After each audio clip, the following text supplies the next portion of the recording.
Good morning, everyone. It's Melissa Andrews with LeadingAge Virginia. Thank you for joining us for our weekly member call.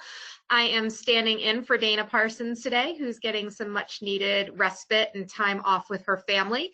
So I hope I will do her proud. Feel free to shoot her an email and tell her that I was a rock star standing in her stead.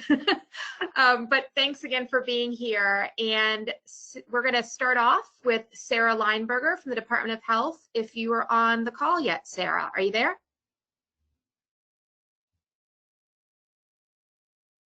Okay, can you hear me now? Yes, Sarah, thank you. Okay, great. Good morning, everyone. Thanks for letting me be on your calls every week. So in Virginia, as of today, we have, we're over 52,000 cases of coronavirus in Virginia. And as you know, a lot of that is from the long-term care population. So we're up to 228 outbreaks in long-term care facilities. That includes nursing homes, assisted living facilities, and group homes. 853 deaths have occurred in long-term care facilities, which is around 40 or 50% of the total deaths from coronavirus in Virginia. I don't have many other updates today. We have written Virginia-specific reopening guidance. For nursing homes, we took what CMS put out in their memo. We also looked at what CDC updated in their guidance. And we worked across both the Office of FE and the Office of Licensure and Certification to create this reopening guidance. And it is in the final phases of review in the governor's office. And we're anticipating that it will be out this week. Just in terms of what to expect, and it follows pretty much the CMS guidance for phases, phase 1, 2, and 3. Just in terms of what to expect for phase 1. So facilities can enter phase 1 if their city or county has been in Forward Virginia phase 1 for at least 14 days. So as you know, it's designed, the nursing home reopening is designed to lag behind the community by at least 14 days. And then to enter phase 1, infection control measures should also have been implemented. And I know you all have been working really hard on that. But one thing that we are asking is that an individual has been designated in the nursing home as being, as managing infection prevention and response activities in the facility. So if you haven't already done that, that's something to think about. Obviously, daily screening, universal source control, that's all in there, and that's what you've been doing throughout the pandemic. Did want to mention as well that we're also asking that to start phase 1, the nursing home is reporting into NHSN, which I know is a CMS requirement, and we have almost all nursing homes in Virginia doing that. If you're having any issues with NHSN and we can be of any help, let me know. Our epidemiologists have worked with that system for a number of years with hospitals reporting. And so we also ask that each nursing home confer rights to VDH in NHSN. And I think we talked about that briefly last week or the week before. And so there are instructions that I know LeadingAge has sent out for how you can do that. That's just a one-time thing where the administrator logs into NHSN and just says yes, and saves that you confer rights to VDH. So that's just a one-time thing, not a weekly thing. And also to enter phase 1, we're asking that a facility testing plan has been developed for testing moving forward, and that you have a plan in place to manage new admissions and readmissions. And there will be information in the guidance document about how you communicate with your local health department as you move through the phases. So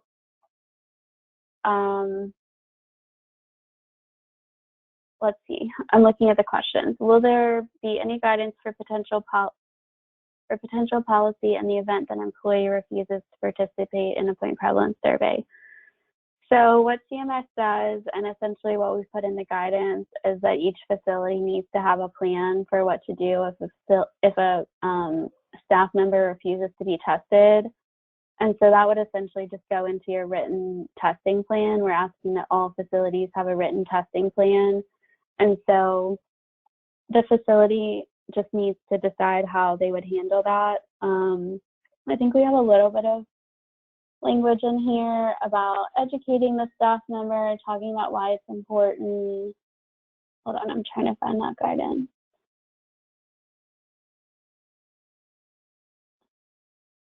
So educate the refusing individual on the importance of testing, answer any questions posed by the refusing individual, address any concerns about testing, and then, like I said, have a plan in place for how to handle a staff who has refused. And so we're not telling facilities how to do that. We're just asking that if a facility has a plan and that they have that in writing in their testing plan. And Sarah, I'll just add that I had asked a few members this question based on their experience with point prevalence surveys. And I learned from a couple that they are making it a requirement of employment that you have to be tested if you're going to work in long-term care setting. And then I heard from another member who was requiring those staff people to be quarantined without pay for 14 days if they refuse to test. So I know from our members that they are really drawing a hard line on the importance of being tested. Yeah, I think that's helpful to hear examples from other facilities. So there's another question: when can nursing home residents be out of their room and social distance? So really, that what we have in the guidance is just along the same lines as what CMS has in their guidance. And so it's still fairly restrictive for the first phase. We see phase one as sort of, you know, getting all the facilities into phase one and getting ready to reopen further. So there's information in the CMS guidance and in the Virginia guidance about dining, about social and group activities, about resident trips outside the facility for non-medical reasons, about salons, about on-site gyms and fitness centers. But in general, just like the CMS guidance, that's fairly restricted in the first phase. We have been getting a lot of questions about visitation from family members. I know that that's really an ongoing concern, and I certainly understand that. I think some facilities on these LeadingAge calls have talked about ways that they've done that safely. And so again, we're not being extremely prescriptive on that, but we just say something like types of visitation may continue under limited control conditions, like window visits, outside visits. And so I don't know if there are any facilities on the phone who want to give examples of how they've done that, but certainly we know that's important. And, you know, for phases 1 and 2, we're still thinking that those types of limited visits with social distancing would be appropriate.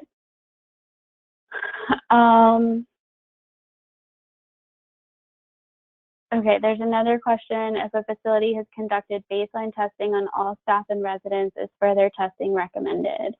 If so, at what intervals? So we've sort of married the CMS and CDC guidance on testing and thought a lot about that. We're asking that all facilities conduct baseline testing before they enter phase 2. So it's not going to prohibit a facility from entering phase 1, but that you at least have accomplished that by the time you're ready to move on to phase 2. And basically, to answer your question, if you've done baseline testing once, we're asking that you at least test everyone, all staff and residents, at least one more time. So we're asking that weekly testing, which can include the baseline testing, occur at least twice during phase 1. So in phase 1, if you've already done baseline testing, we're essentially asking that you test everybody at least one more time. And there's a lot more language around that in the guidance, but that's sort of what we're getting at, is that we've tested everybody twice before you enter phase 2. So that's not going to keep you from entering phase 1, but would need to be part of your testing plan and accomplished during phase 1. Does that help for the testing piece? I think so, Sarah, and I think we have Dr. Remley on the phone too. And so before I invite Dr. Remley to make some comments, Sarah, there was one other question that said, will reopening guidance for assisted living communities be provided? And I know we spoke to the Department of Social Services on Friday, and they're working on that now. Do you have anything else, any other further information on kind of the timing of that? Carol, are you on the phone? Yes, this is Carol. And I don't know if Tara joins this call or not, because certainly don't want to speak for her if she's on the call. But we just spoke together with Tara, and they are very much working on that guidance and look to have a document very soon. They're working together with the Long-Term Care Task Force at Dr. Furlano and Gina Berger's level to work out some of the questions that they have regarding testing. But yes, there will be assisted living guidance coming out from DSS. And VDH will continue to support, obviously, assisted living facilities when there is an outbreak, and provide assistance when their outbreak guidance is needed for mitigating any issues concerning the outbreak. Great, thank you so much. Sarah, thank you. And I'm sure that you and Dr. Remley might be tag teaming some of these questions, but since so much is coming in on testing, I wanted to give Dr. Remley the opportunity to give us, your overview of what's happening, what to expect, and then we can get to some of these questions as well. Dr. Remley, are you there? I am here. Can you hear me? Sure can. Thank you for being here. We know how busy you and Sarah both are. Am I able to share my screen? Because I have some slides, if that works, if I can just go forward. Paula Ropoleski, over to you. Can you give her screen rights? I can. I have to figure which one she is because she's on here twice. Oh, I don't know why I'm on there twice, but let me see here. Okay, gotcha. I'm making you a presenter, Dr. Remley. You'll be able to share your slide. I am going to pull them up right now then. And if somebody can just tell me if you can see them. Can you see my slides? Not yet. No. There Now we can. Okay, perfect.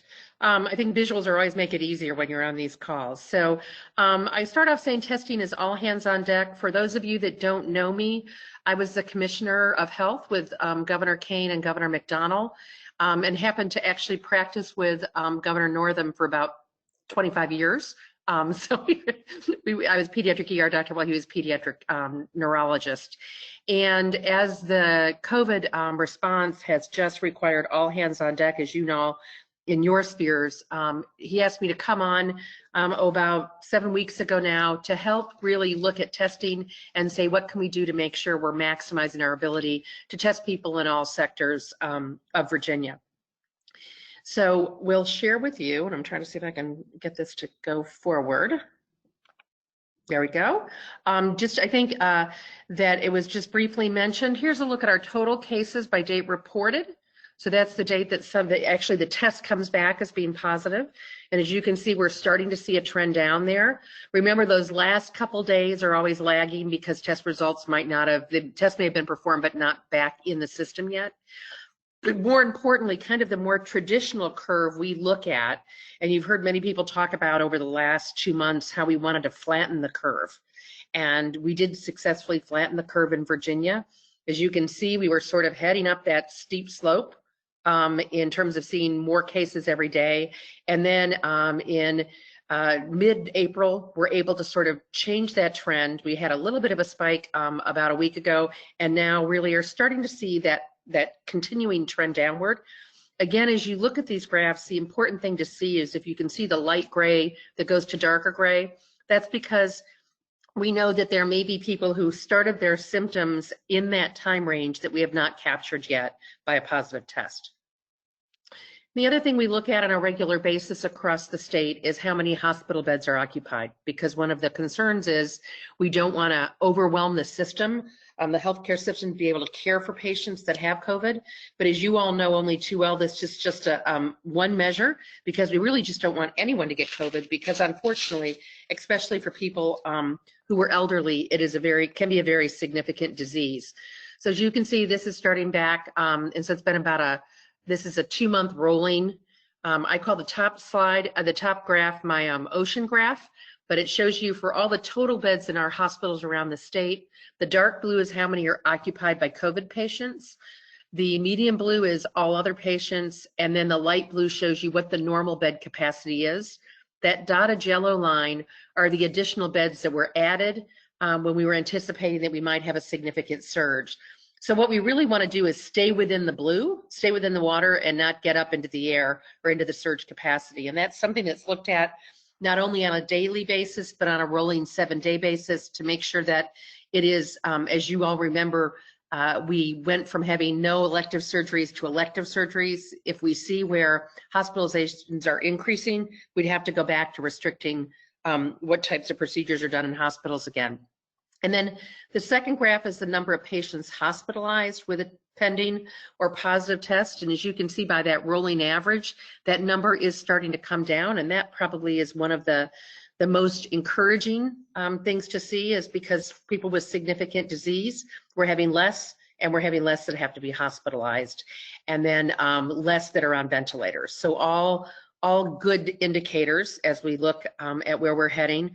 And then lastly, I think this one, I kind of even hate to put it up because it talks about the number of hospitals reporting difficulty acquiring PPE. Certainly in the very beginning of the response was a major problem. Hospitals have been able to work on their supply chain now, but we do know that nursing homes or other long-term care facilities, assisted living, group homes, many other places where people are providing care, home health, that there still are not adequate ways to access PPE in a timely fashion, and something the state continues to work with our partners on. The next slide shows the number of people who are tested and the percent positivity by day. And this is just the PCR test, so just identification of infection. And as you can see, the percent positivity is one of only many markers to determine if we're testing the right amount of people.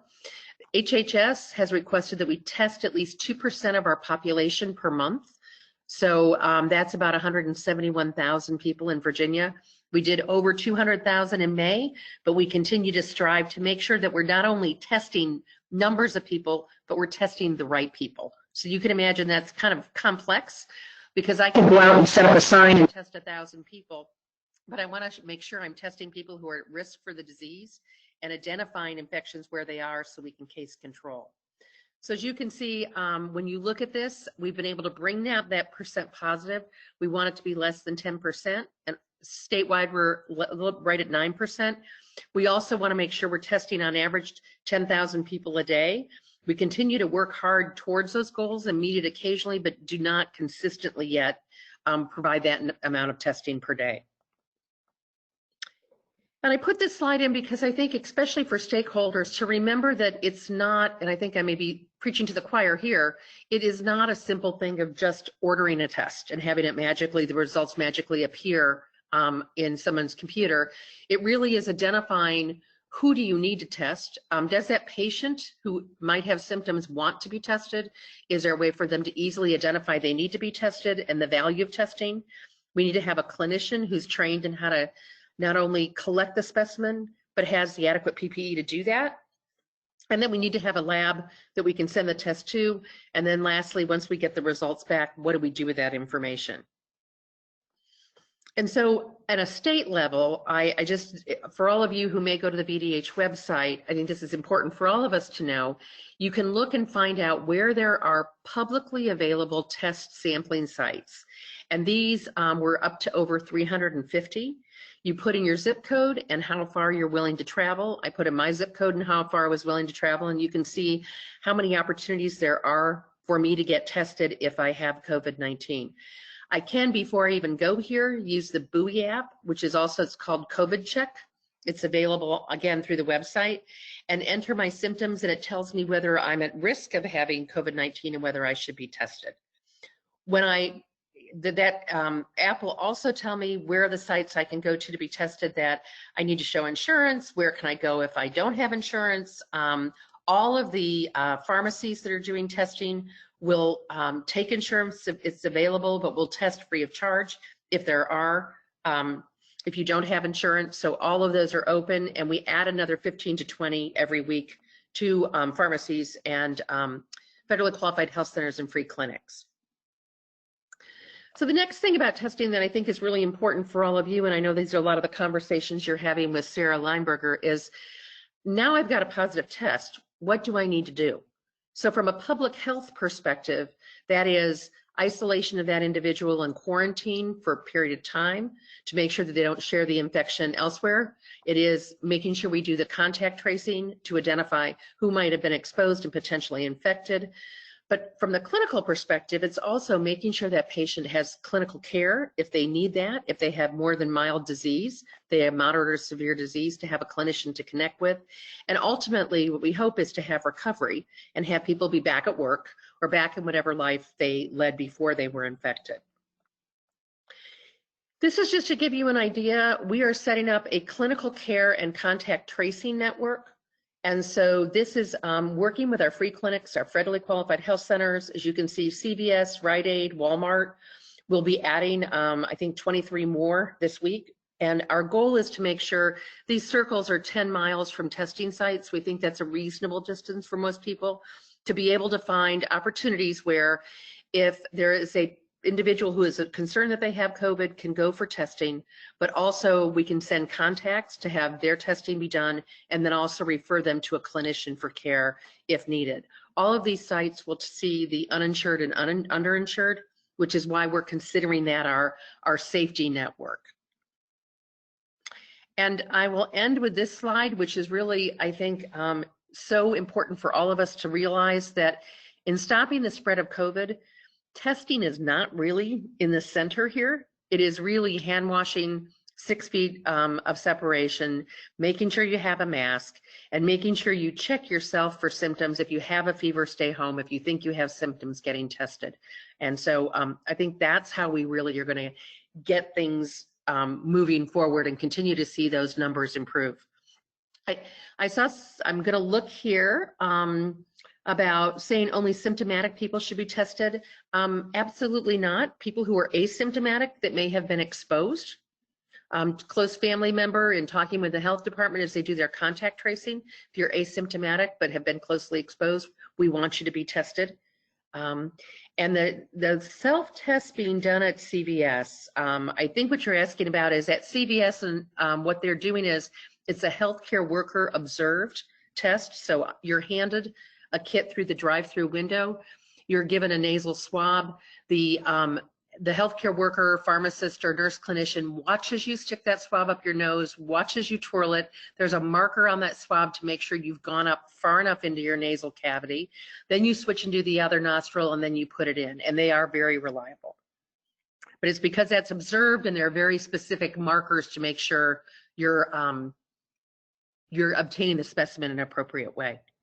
I will stop there and see what questions else people may have for me specifically and or for Sarah.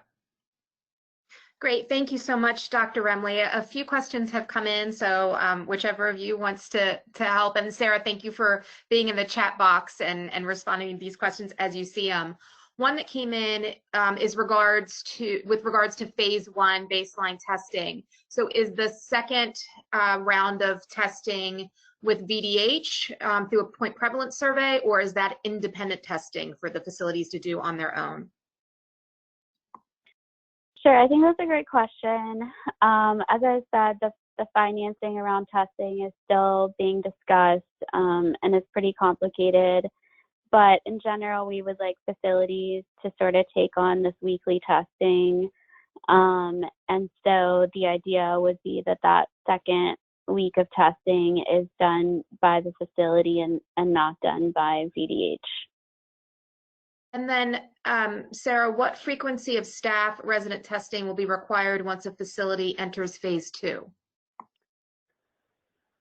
Sure. So in the guidance, we actually have that that's sort of to be determined for phases 2 and 3 because we want to see how phase 1 goes. Obviously, this is a lot of testing statewide, and we recognize that it's also a lot of money to do all this testing. And so phase 2 will probably mirror phase 1, but we left ourselves a little bit of wiggle room to see how phase 1 goes for you all. Essentially, after the first 2 weeks of testing, a nursing home would be able to stop if there are no new cases among staff or no new cases among residents that are nursing home onset for 14 days. Weekly testing would continue until you've sort of met those goals of no new cases in staff or residents for 14 days. Obviously, throughout, you would immediately test any residents or staff who have symptoms.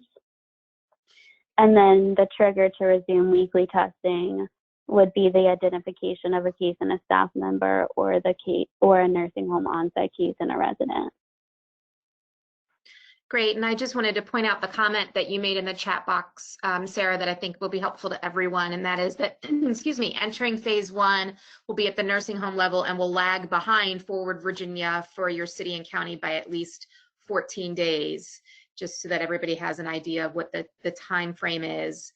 I am looking to see if there are any other questions, and it looks like we had considered. The question was a good one. We had considered nursing homes moving through the reopening phases at the regional level or even the state level, but every nursing home and really every community is in a little bit different place. And so we just decided it made the most sense to do this at the nursing home level. Okay, that's great. I don't see any other questions for you or Dr. Remley right now. I just want to say how much we appreciate working with the Department of Health and all of our statewide partners for, well, forever, but specifically for the last 3 months. We appreciate your collaboration and your transparency, and you're willing to take time out to get on these calls with our members. So thank you both so much for that. Thank you. And this is Karen. I would tell you that I am right now reaching out to companies that do testing, large scale testing. I've talked about testing in nursing homes or assisted living facilities to understand actually what they do, what their contracts are like, how they do employee follow-up, so that we can have a framework to see what that looks like. Again, I think if you read any of the current what's going on across the country, there are different approaches to how to do this in each state because there isn't federal guidance. And so we're trying to learn as much as we can, understanding that I think Sarah started off talking about what a significant burden of infection there is in long-term care facilities and assisted living, and how important it is for the state to recognize that and be engaged and involved in partnering on any solutions around infection prevention and testing. Thank you so much for that, Dr. Emily. Yes, our members are certainly have been on the front lines of this the whole time and doing extraordinary work that is to be commended, that is for sure. Sarah, one last clarification, and I know you've probably already said this, but when I get the chats, I have to ask. Baseline testing is to be done in phase 1 before you can go to phase 2, correct? That's correct. Okay, all right. Either that you've already done it or that you do it in phase 1. Okay, but you can't go to phase 2 till you've done those 2 weekly tests. Correct. And any of you that want to do your point prevalence, I know the guard is calling, trying to get those scheduled, and they're having difficulty. So, shoot me an email or Sarah an email if you are ready to get that point prevalence survey testing done, because the sooner we do it, the better, and you can move into the other phases. But also right now, there are tests available, there are labs available, and there's national, testing kits, labs, and National Guard. And in this ever-changing world, I worry if people postpone a week or two, we might not have that magic combination then, because we know between swabs and reagent and labs, things keep changing. So a question just came in. Is there a direct contact for the National Guard, or should we be working through you, Sarah, for the point prevalence survey? That's a great question. The National Guard is, as Dr. Rimley said, directly calling facilities, but certainly you can also reach out to your local health department or to me. I'm happy to connect anyone to our testing folks if needed. And the name Kristen Collins is who does all of the work through VDH with the Guard. So if you contact, Sarah, she will make sure the Guard's engaged, the local health department's engaged. She's kind of that clearinghouse. And we can send you, Sarah, if you don't mind just emailing, because I'm not no longer on my computer. If you can email them, Kristen's email, I'm sure she'd be happy to hear directly from them. Yeah, I will put it in the chat. Oh, perfect. Smart lady. And then I'll include it in our daily update that goes today as well, since we sent the notification to all of our nursing home members Monday morning, first thing, letting them know to expect that call from the National Guard. So I'll put this in the daily update as well, Sarah, so that hopefully you won't get totally inundated. And I saw one about we have a meeting on our campus. At this time, the testing needs to occur in the long-term care. What we're saying to the Guard is, if you're going to go to a location anyhow, and you can do the nursing home and the assisted living at the same time, do it all because you're there, and so again, I just really would encourage everybody, the sooner you can get it scheduled, the better the combination is. We've all been listening to the news, disease is increasing in other parts of the country. So testing supplies and the availability of labs to be able to do tests in a timely fashion may change. It may not, but I would think the sooner you get it scheduled and on board, the more likely you are to have it be successfully done, through the state. I think that's wise advice, and for our members who do have the continuum on their campus, because we don't know what the guidance will look like for assisted living reopening, I would say leverage those point prevalence surveys as much as you can, as Dr. Remley just said, to get everybody tested. Awesome. Well, thank you both. If you can stay on the line, we appreciate it, but I know how very busy you are, especially finalizing that guidance that everybody is excited to have in their inboxes soon.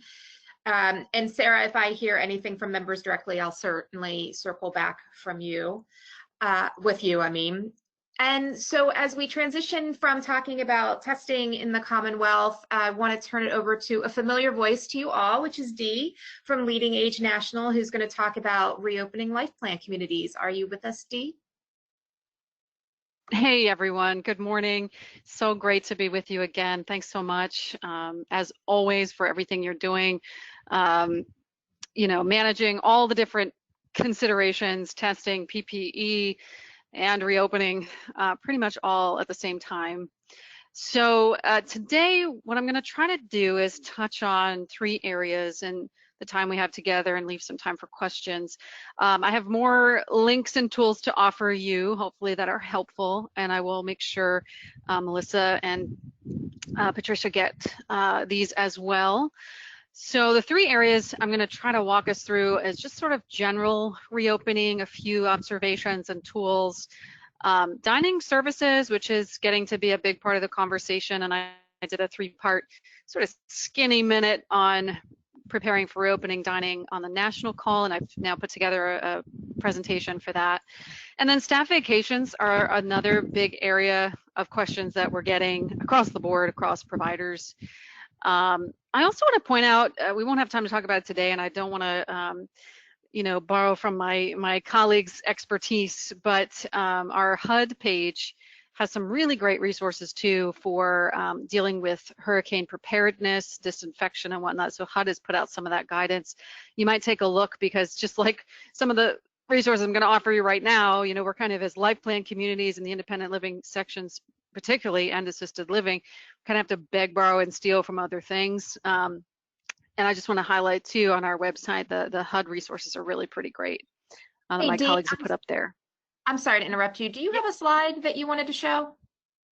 I do. I thought I would do the links first and then I'll do Oh, the okay. slides. Okay. And then one Um, other thing, just speaking, I know you're going to talk about staff travel, but we did put in yesterday's update kind of an assessment for staff travel and staff social gatherings. So that was the lead item in our daily update yesterday that we received from our friends in LeadingAge Ohio and then adapted it for Virginia.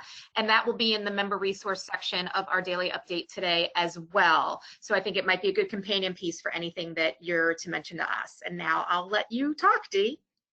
Sounds great. That's awesome. That's awesome because this is a big point of consideration. And again, I just have a couple links to share with you. It's really an emerging conversation that we're having, everywhere, because there's so many different factors in the vacation, considerations. So starting just with general reopening, I think I mentioned before, we put together those toolkits that are up online for life plan communities, just a general overview. And, again, I continue to hear a mixed approach between, opening up resident travel on and off campus, some more conversation about family visits with some parameters, visitors, and expanding to include service professionals who might still be able to come and go through the campus amenities. And like I said, we'll get into dining services. I think last time I also shared y'all the Virginia links I was able to find. And then I happened to be clicking around on the Illinois website this morning, and I wanted to share, and this is one of the first batches of links I'd like to send to you. Illinois has a pretty cool one-stop shop for sector reopening. Again, it's Illinois, it's not Virginia. You're going to want to compare to what your state guidance has put out. But if you click on it, they've got guidelines and tools and resources for every sector that they're permitted to reopen under phase 3, and very similar to some of the areas that we're reopening in Virginia and our local areas. And they're pretty great. If you click on the toolkits, they have posters you can download and in different languages. And I also included it because I'm going to hop back and forth to that, travel vacation question. They even have a section, it's under their restaurant and bars resources, that gets into HR and travel policies. And they talk about, employers should limit all non-essential business travel. If an employee must travel, they should follow CDC guidelines. I'm going to give you that in just a couple minutes, what CDC does offer us in terms of domestic travel guidelines. But, again, I know it's Illinois, but there might be some helpful, tools that you can repurpose, grab from. The language at the very least might be helpful to you. And it might be very similar, to what you find in Virginia as well. The other thing I'm in general working on with reopening questions is, collecting from members who are putting together reopening phased plans. And I have a few of those that are in file form. If you're interested, please don't hesitate to ask me or Melissa, and I can get them over to her.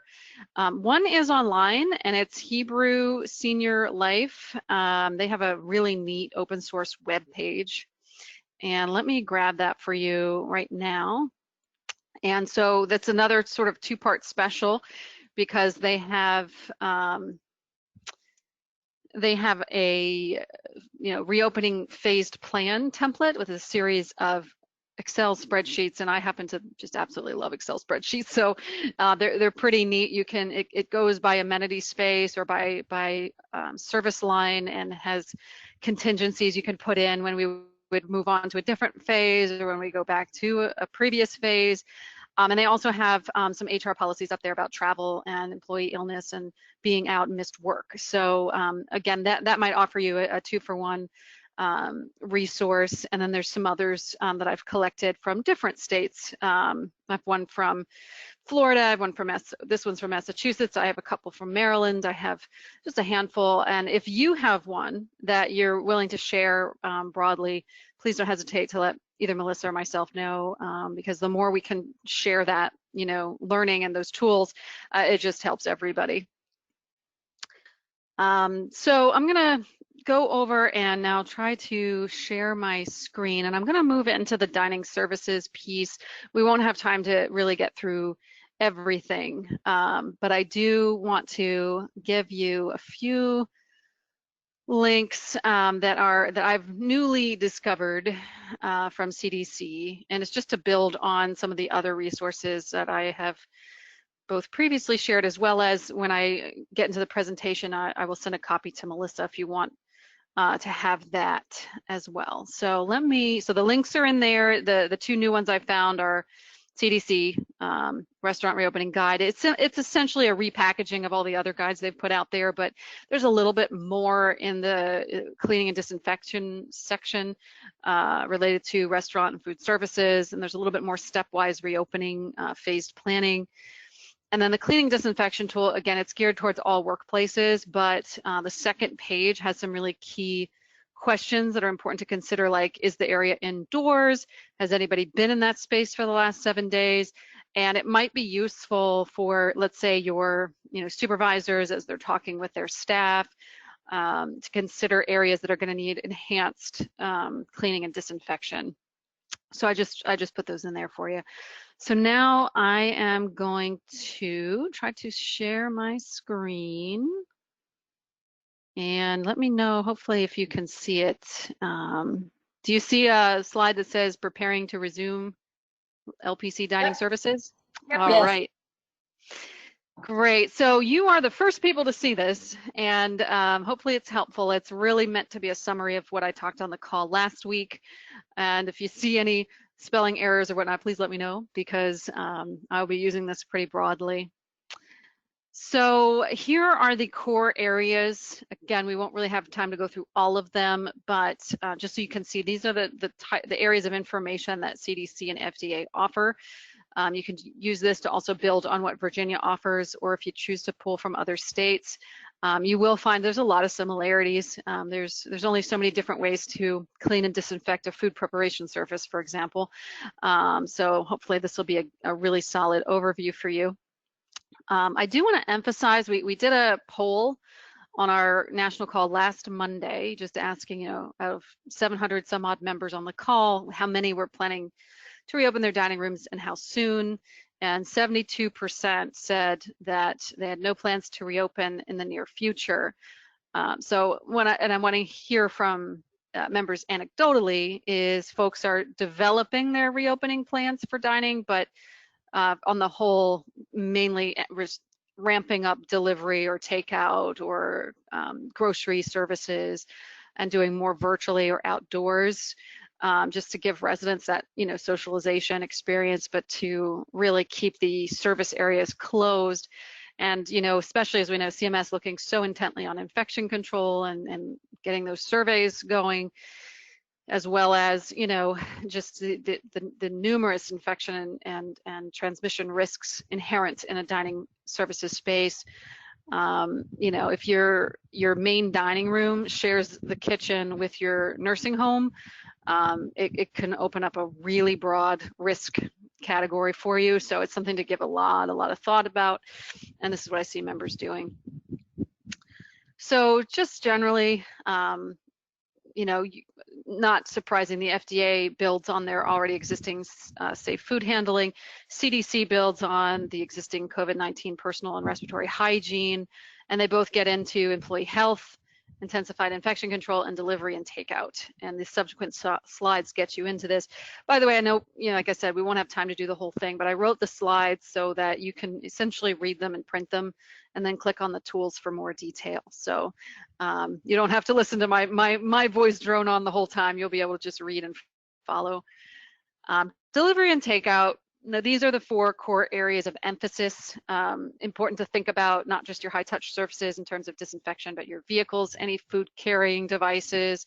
How is the food getting from the kitchen to the person? And what are the steps along the way that have to be cleaned and disinfected?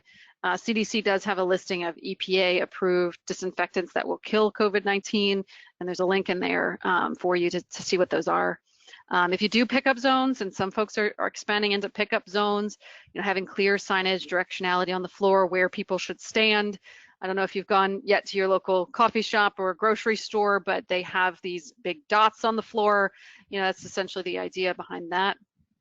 Any no-touch possibilities you can create from ordering online, phone, text.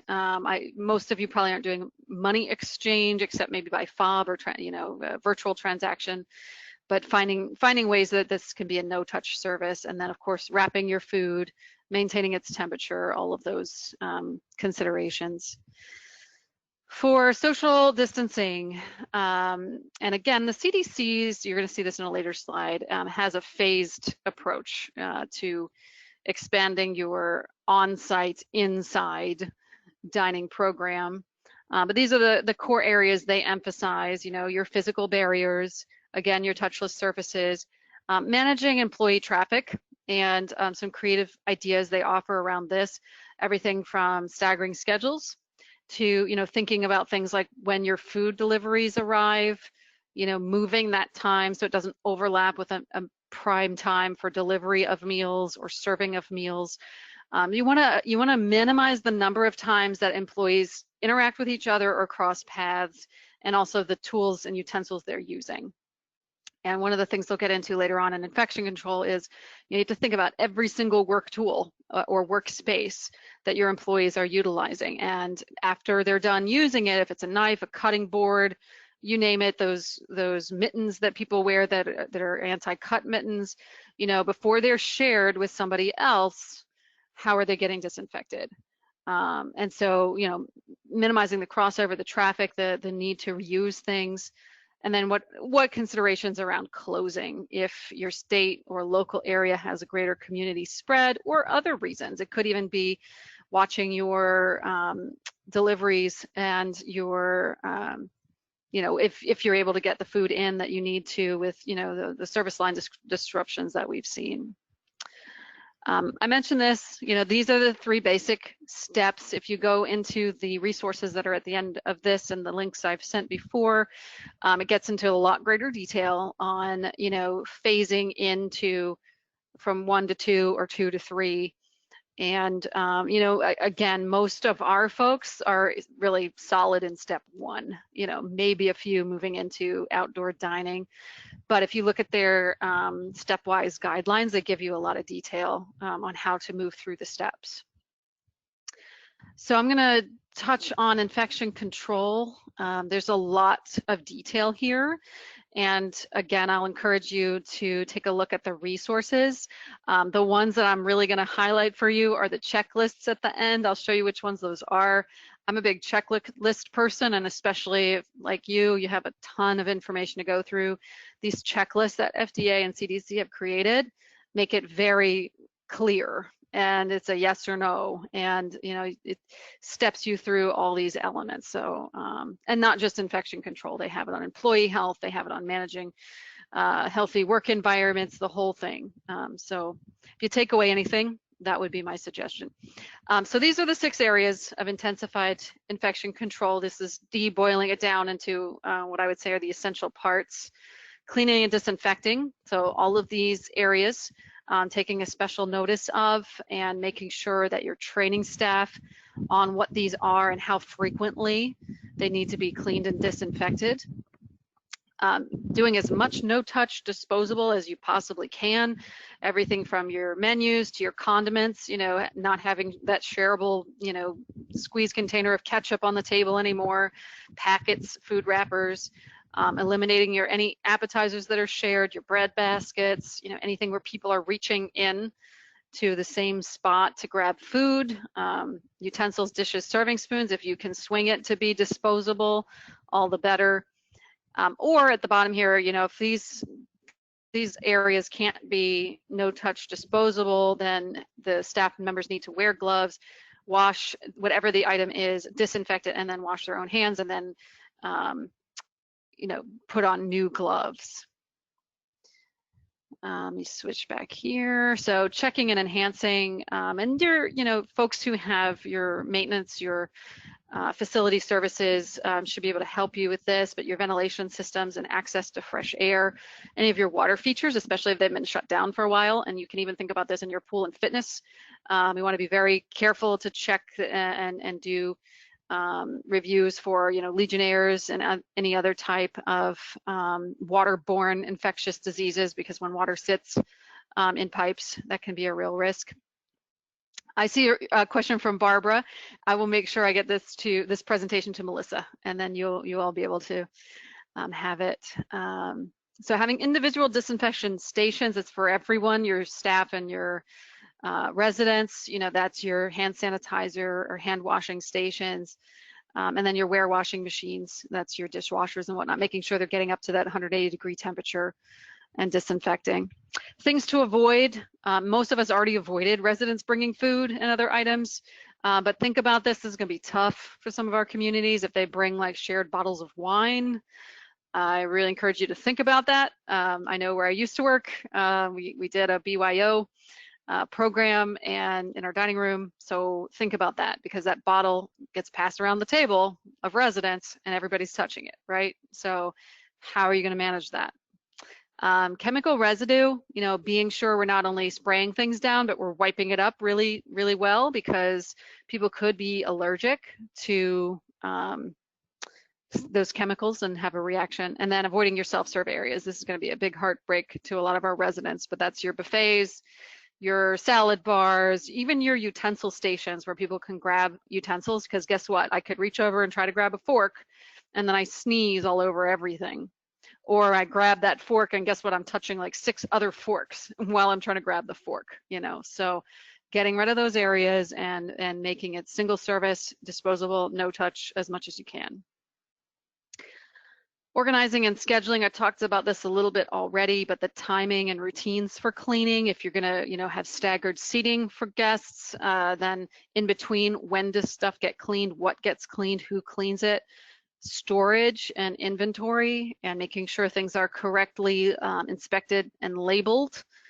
And this is going to be even more important. Some of our members have shifted where they're keeping dry storage, for example. And so if that's in a different space, that's a different traffic pattern now for when your dining room opens, and where are you going to move the stuff to, and how is that going to change the movement of people and the accuracy of maintaining inventory and keeping it all clean, because you don't want somebody back there not wearing gloves or a mask and touching a bag of rice, and then somebody else comes along and touches the same bag of rice. Guess what? Now you've got a exposure. Layouts and barriers, this is getting into your social distancing, which I have a little bit more for you in the future here, but those spacing indicators, eliminating seating, so it's only limited space, sneeze guards, petitions, and so forth. Employee health and prevention, there's a lot here and a lot that you can read about. Some of it you have already seen over and over, that stay home if you're sick. They do talk about requiring face coverings in restaurants, at least by the employees.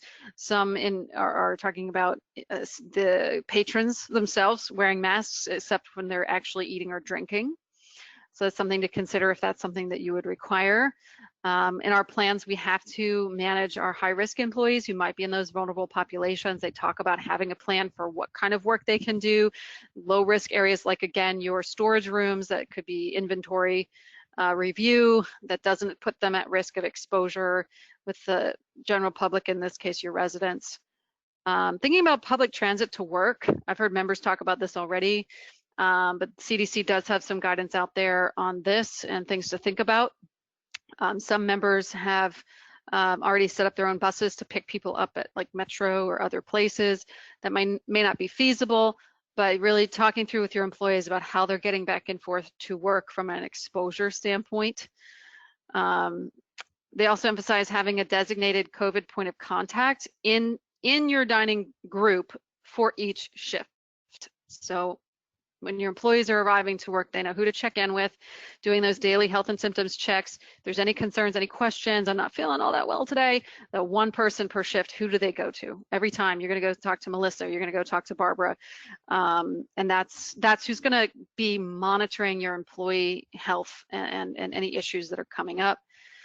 The other thing I'll emphasize on this are, your backup staffing plan and planning for absentee spikes. As we get better at testing and even the asymptomatic testing, we can plan that people are going to be out.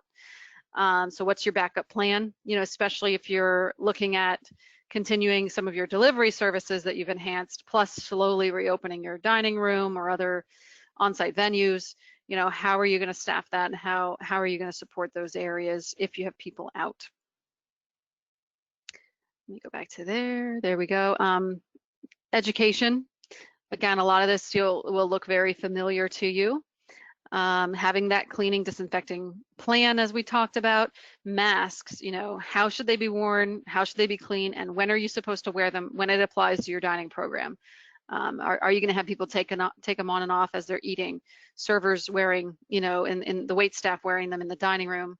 Lots of signage. That's part of why I offered you the Illinois one-stop shop as well, because they have some really great signage and education materials geared towards both employees and customers or residents in our case. Making sure people are really clear. These are the things we're avoiding. We're not doing large groups. You can't have that table of 20 with all, with your whole family visiting. We're avoiding lines. Are there ways with technology that you can alert people their table's ready so they're not gathering right in that lounge outside the dining room in groups or in lines? Making sure you have, hand sanitizer and PPE available as people are walking into the dining room. Maybe they get there, oh, I forgot my mask, or I didn't wash my hands, or whatever it might be. Travel risks and restrictions, and I'm going to get into that a little bit more here in a minute, and then really communicating all of that very well. I think this is the last slide about compliance, and there's so many different ways just by changing the physical space of what's available that you can get people to comply without having to be, dining room police. So they have a lot of great suggestions here that you can see that just automatically make it hard for people not to comply. If there's not enough tables available, or there's only 3 seats at the table, it's going to reduce your likelihood that somebody's going to try to squeeze in more or take over more. Having rollback plans, I want to emphasize, and CDC emphasizes this, if you have to make changes, what are the parameters around that? So sorry, I just realized we only have 2 minutes. So let me jump to our tools, and then I can always talk more about staff vacations another time. So here's some great tools from both FDA and CDC. Again, I really want to emphasize those checklists. The CDC readiness checklist also has a workplace hazard assessment checklist. And that is a great one for walking through with your, say your quality assurance team might take this on, or members of your dining team, to really see where the hazards are and what you can do. Let me see if I can, how do I get out of screen sharing? I do see a question from Russell about Section 202 housing if they refuse to wear masks. I just shot it over to Juliana, unless you have some insight there, Dee. I don't, so I would be asking her. So, and then I could get back to you because I don't want to speak out of school. Right, I just emailed expert. her, and then I will put that response when I get it in the daily update, and I'll flag it for housing members so that you all can see it.